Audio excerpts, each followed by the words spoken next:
another episode of Freediving Tribe from Kaluna Freediving. Don't forget to follow us on YouTube, Instagram or Facebook. My name is Anna, I'm an instructor, most of the time living in Switzerland and training, all around the globe. At the moment we are in Kasch. We just finished the CMA's Freediving World Championship. And with me you find Jennifer Wendland for Germany. And we heard a lot about you this year. So many things that you can join us. Most excitingly, I find your world record you did this year. Maybe you introduce yourself to us. Well, hi, I'm Jennifer. So I'm a German freediver, and I've been training intensely now for freediving for 4 years.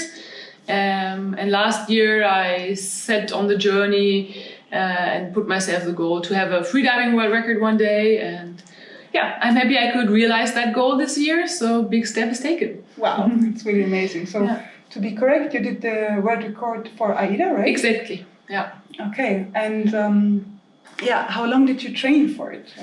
What was your... Well, if you want it to be that way, it's like you train your whole life for this, kind of, and you build up on every step. And like my freediving journey began, like I said, with more competitions and intense training in 2017. But then I really started training for bifins, where I did the world record. That was actually beginning of this year. Of course, I trained the whole winter and got fit in the pool to have the base for the deep training this year.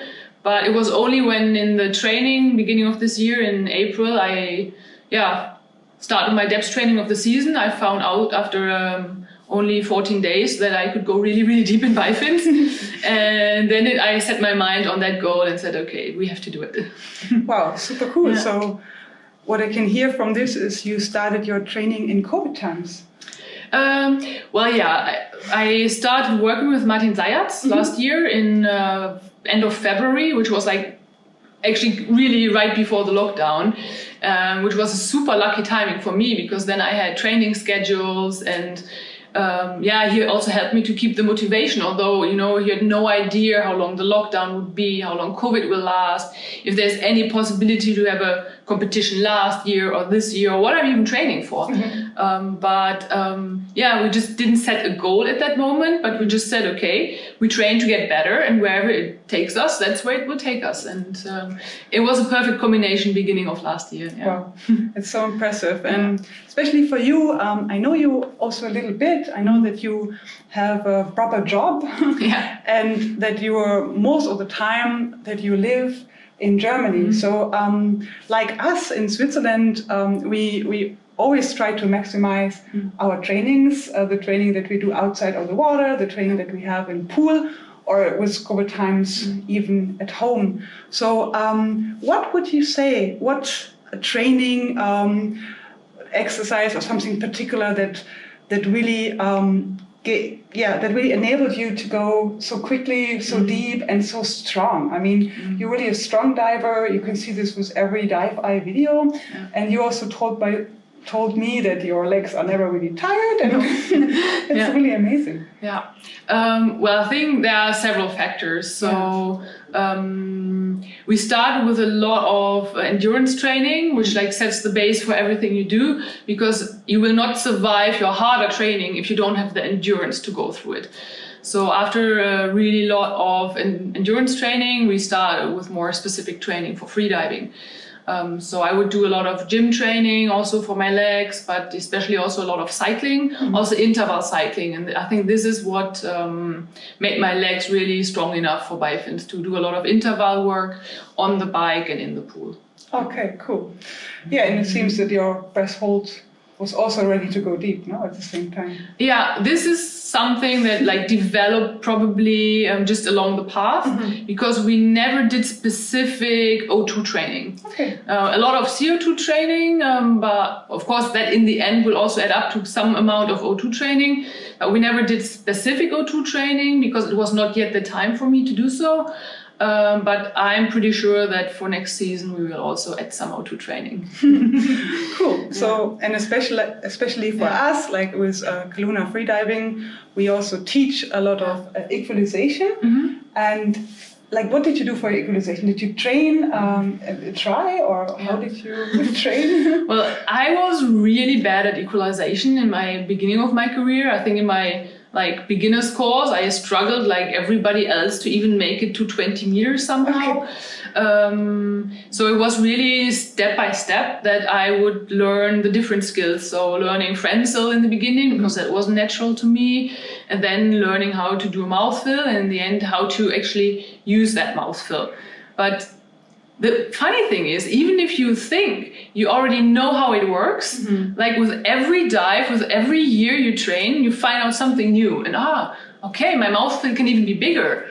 And I'm more flexible, I can take it deeper. And I thought I have no air left, but if I put my tongue in that way, there's still air I can use, So it's like step by step, you find the little hints and cues just to use the air you have more efficiently. And this is a long way, and it takes a lot of training, a lot of deep dives, of course, but also a lot of work with the Ottovent, for example, or the UBA tool. I sometimes use that as well. Just to get the feeling for all the muscles involved that you need for equalization. So equalization, if it's not natural for you, then it's work. Yes. Yeah. So it's a lot about awareness, and experience combined with try training.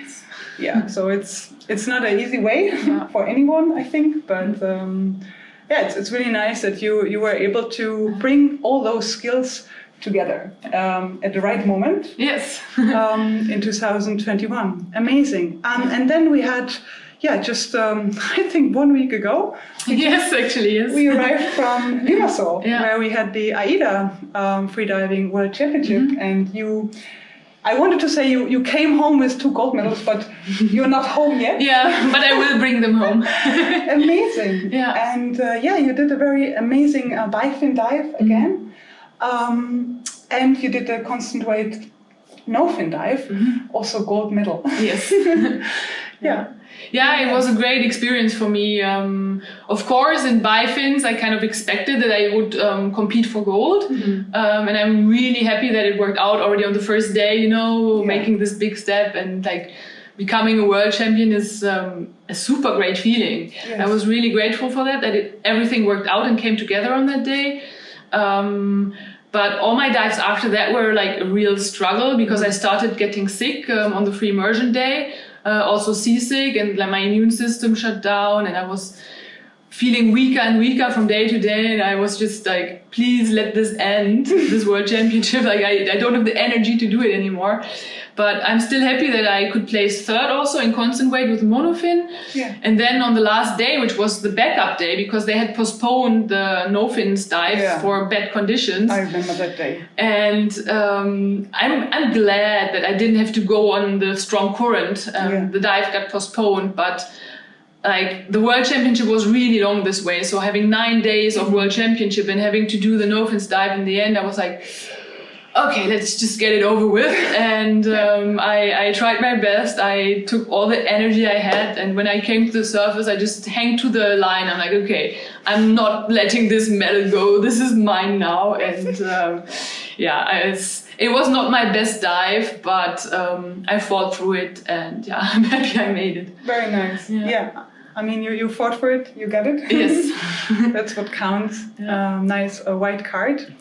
And the whole AIDA World Championship was a little bit of a roller coaster. Yes, definitely. Many days where there was lots of wind, lots of current, and the city of Limassol is very busy and noisy. Yeah, exactly. So we all needed that time to recover. And here in Kash, it's like a paradise. Everything calmed a little bit down. Yeah.